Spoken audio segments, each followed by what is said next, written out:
सासू माँ बदल गई। कहानी उस घर की है जहाँ बहू और बेटी को एक माना जाता था, लेकिन फिर अरे शिखा बेटा, तू रसोई में क्यों घुसी रहती है? जा, रोटी मैं बना लूंगी। नहीं नहीं माँ जी, आप बैठिए, बस सारा खाना बन ही गया है। श्वेता को बोल देती हूँ, वो खाना लगा देगी सबका। सॉरी भाभी, मेरे पास वक्त नहीं है। माँ, मुझे पैसे देना, पार्लर जाना है।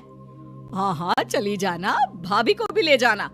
वो भी जाने को बोल रही थी पार्लर, पर पहले ना मदद कर दे उसके खाना लगाने में। देख माँ, वो बहू है, उसे बहू रहने देना, इतना सर पर मत चढ़ा भाभी को। श्वेता, ज्यादा मत बोला कर। बहू और बेटी में कोई फर्क नहीं होता है। जा जाकर काम कर। ननद को माँ का भाभी से इस तरह प्यार करना बिल्कुल अच्छा नहीं लगता। वो बार बार किसी न किसी तरह माँ को भाभी के खिलाफ भड़काती रहती, लेकिन कोई फायदा ना होता। एक रोज, अरे बेटे किशन, जा बहू को कहीं घुमा कर ला, सारा दिन घर में काम करती रहती है। हाँ हाँ माँ, हम लोग जा रहे हैं ना गोवा। अच्छा जी, भाभी ने तो हमें बताया भी नहीं। वैसे तो सारी पंचायत करती है, ये गोवा वाली बात क्यों छुपा गई हमसे? अरे क्योंकि उसे खुद नहीं पता था बहन। मुझे टिकट सस्ती मिल रही थी तो मैंने बुक कर दिया। हाँ शिखा, पैकिंग कर ले, संडे हम जा रहे हैं गोवा। दोपहर में शिखा पैकिंग कर रही थी कि सास आ जाती है। ये क्या बहू, साड़ियाँ? अरे गोवा जा रही है घूमने या फिर शादी में मायके हैं? माँ जी, ऐसा कुछ है ही नहीं, समझ में नहीं आ रहा क्या रखूं कपड़े में। अरे तेरी और श्वेता की साइज तो एक ही है, उसके कुछ मॉडर्न कपड़े ले ले, आकर लौटा देना। हाँ माँ जी, ये ठीक रहेगा। शिखा श्वेता के पास जाती है और उससे कपड़े मांगती है। ना जी ना, मैं अपने कपड़े ना दूं, वैसे भी फैल जाएंगे मेरे कपड़े, बहुत महंगे वाले हैं।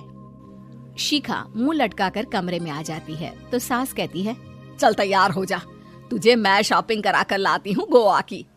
बस फिर क्या था, सास बहू निकल जाते हैं मार्केट और एक से बढ़कर एक ड्रेस खरीद कर घर आते हैं। पहले बता देती कि नए कपड़े दिलाने वाली है भाभी को, तो मैं अपने ही दे देती ना भाभी को, मुझे दिला देती नए कपड़े। देख श्वेता, परिवार का मतलब सबके साथ रहना होता है, ना कि सिर्फ अपना सोचना। वैसे भी तुझे अच्छे संस्कार सीखने चाहिए। और रही बात कपड़ों की, तो शिखा, आज से घर पर भी तू मॉडर्न कपड़े ही पहनेगी। कोई जरूरत नहीं है ये साड़ी वाड़ी लपेटने की। अब क्या था, घर पर श्वेता और शिखा एक जैसे रहते। एक बार पड़ोसन आती है। अरे बेटा, अपनी माँ को तो बुलाना जरा, बात करनी है। शिखा सास को बताती है और रसोई में चली जाती है।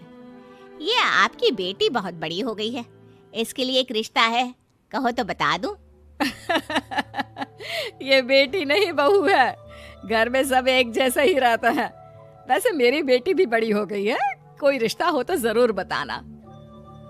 पड़ोसन रिश्ता लेकर उन लोगों के घर आती है। तब श्वेता की होने वाली सास कहती है, तो ये घर है, कितने मंजिल का है? और ये बहू ने आपकी क्या पहन रखा है, जीन्स टॉप? अरे भाई, साड़ी वाड़ी नहीं है क्या इसके पास? देखिए, सर्दी है तो साड़ी में बहू कैसे मैनेज करती, वैसे पहनती है साड़ी भी। देखिए, हम लोग ठहरे पैसे वाले लोग, कोई कमी नहीं है हम लोगों के पास पैसों की, बहुत पैसे हैं, जमीन, नौकर चाकर, कार, सब कुछ है, लेकिन घर में संस्कारी बहू चाहिए। समझ रही हैं ना आप? सास कुछ कहती कि श्वेता बोल पड़ती है, हाय रे, नौकर चाकर से लेकर जमीन, कार, पैसा, हाँ हाँ, मुझे रिश्ता मंजूर है मुझे। अरे रुक जा श्वेता, मैं बात कर रही हूँ ना। देखिए, हम लोगों के घर इतनी आजादी नहीं मिलेगी। अरे हाँ कर देना माँ, हाँ कर दे जल्दी से। सास क्या करती, बेटी की शादी ऐसे घर में कर देती है जहाँ ना उनके विचार मिलते हैं और ना ही आचार। शादी के बाद एक रोज फोन पर, श्वेता बेटा, एक बार घर आ जा, बहुत दिल करता है तुझे देखने का। माँ, वो घर पर बहुत काम होता है, कैसे आऊँ? बड़ा घर है, लेकिन आने जाने वालों की लाइन ही लगी रहती है। बेटा मैं तो जानती थी उस घर का हाल, लेकिन तू ही नहीं मान रही थी। माँ देख, हर घर का यही हाल है। तेरी बेटी को यहाँ घूंघट हटाने की परमिशन नहीं है और एक तरफ भाभी स्कर्ट पहनकर घूम रही है। बेटा मुझे क्या पता था कि मेरी बेटी को ससुराल के नाम पर पिंजरा मिल जाएगा। अच्छा माँ, फोन रखती हूँ, सास को गर्मा गर्म रोटी खिलानी है। तुम लोगों की तरह नहीं कि एक रोटी बनाओ, एक सब्जी बनाओ, फिर सारा दिन फ्री होकर घूमो। सास फोन तो रख देती है, लेकिन सोच में पड़ जाती है कि एक तरफ बेटी जिसे कोई आजादी नहीं, वहीं दूसरी तरफ बहू जिसे देखकर लगता ही नहीं कि उसकी शादी भी हुई है। अगले रोज। शिखा, अरे ओ शिखा। हाँ माँ, क्या हुआ? कुछ चाहिए आपको? मैं जिम जा रही थी। जिम के कपड़ों में बहू को देखकर सास को घूंघट में अपनी बेटी का ख्याल आता है। देख बहू, घर में बहू की तरह रहा कर। इतने टाइट कपड़े पहनकर जिम जाना पसंद नहीं मुझे। जा जाकर रोटी बना। रोटी? माँ अभी तो शाम के 6 बजे हैं, इस वक्त रोटी? अब क्या मेरे खाने पीने पर भी पहरा है? अरे जब मर्जी तब मैं अपने घर में खा भी नहीं सकती क्या? बहू को अजीब लगता है। वो समझ नहीं पाती कि जो सास कल तक इतनी सपोर्टिव थी, उन्हें अचानक से क्या हो गया। वो किचन में जाती है, गरम रोटी के साथ 2 तरह की सब्जी, रायता, सलाद सब लेकर सास के पास आती है। माँ जी, खाना। इतना सारा खाना? राक्षस समझा है क्या मुझे? रोटी मांगी थी मैंने गर्मा गर्म बस। पर माँ जी, रोटी खाती किससे आप? सब्जी तो बनानी थी ना।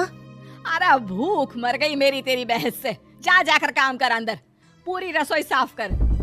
बहू अंदर चली जाती है। थोड़ी देर में श्वेता घर आती है।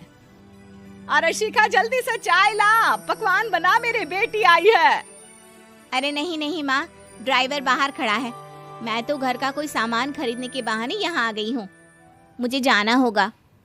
अरे बेटा, पर कितने दिनों बाद देख रही हूँ तुझे, रहने आ जाना 2-4 दिन के लिए। आ जाऊंगी माँ, जब मेरी सास मरेगी तब। मैं तो रोज मन्नत मानती हूँ कि मेरी सास मर जाए तो अच्छा है। अच्छा चल, जा रही हूँ माँ।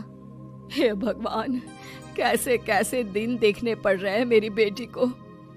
सास अंदर जाती है, जहाँ श्वेता की जिम वाली सहेली का फोन आया होता है। क्या बात है, आज जिम नहीं आई? अरे पता नहीं यार, आज माँ को क्या हो गया अचानक। पर खैर कोई नहीं, लगता नहीं कि मैं अब जिम आ पाऊंगी। शिखा स्पीकर पर बात कर रही थी, जिसे सास सुन रही थी। यार ये सास ना होती ही ऐसी है। मैं तो कहती हूँ बुढ़िया जल्दी मरे और तू आराम से जिए। शिखा को सहेली की बात पर गुस्सा आ जाता है। माँ के मरने की कौन सा बच्चा दुआ मांगता है मोहिनी? आगे से ऐसी बात मेरे सामने मत करना। हमारे घर की शोभा ही माँ है। क्या हुआ जो थोड़ी सख्ती दिखा रही है? उसमें भी कोई ना कोई उनकी भलाई ही होगी। मैं तो कहती हूँ भगवान मेरे जैसी सास सबको दे, जो सिर्फ माँ की तरह है। सास वाली तो कोई बात ही नहीं है उनमें। सास ये बात सुन रही थी। उनकी आंख में आंसू आ जाते हैं कि क्यों वो बेटी की किस्मत में बहू को भी भागीदार बना रही थी। शिखा, अरे ओ शिखा, क्या हो गया? जिम नहीं जाना क्या?